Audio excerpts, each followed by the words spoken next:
Shout out ko sa akong mga kabaro nga construction worker. Good as kas gyapon ta diha mga boss. What? Pahimangno lang niya ako mga boss. Kung magtrabaho ta mga boss, mag-amping kita kanunay mga boss. Kung ako mga kabaro ng mga construction worker, nagtrabaho sa kumpanya mga boss. Mag-amping kita kanunay mga boss, kaya kita pirmi gihulat sa tong pamilya mga boss. Woo! Ang atong mga damba diya mga boss. What?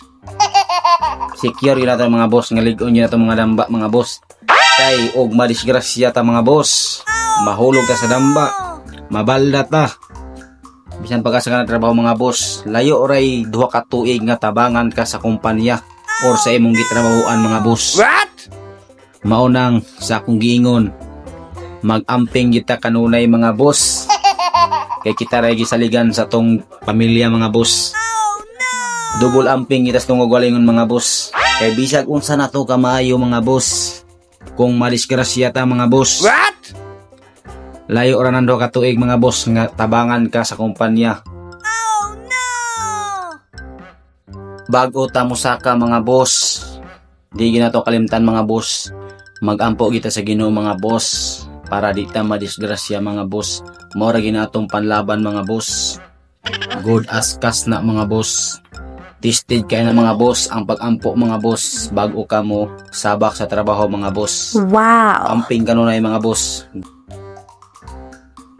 Walay lifetime nga tabang mga boss. Maunang mag-amping kita kanunay mga boss. Kay kita lagi salig nga atong pamilya mga boss. Wow. Bisag unsa nimo ka maayo sa trabaho mga boss. Bisag kabalo ka ta ng trabaho mga boss. Kung madisgrasya ka, luoy kayo ang imong pamilya. Una-unaon nyo to kanunay mga boss ang pag-amping sa tong kaugalingon samtang katrabaho ta sa bisag unsa nga construction mga boss. Good as kas kay na mga boss.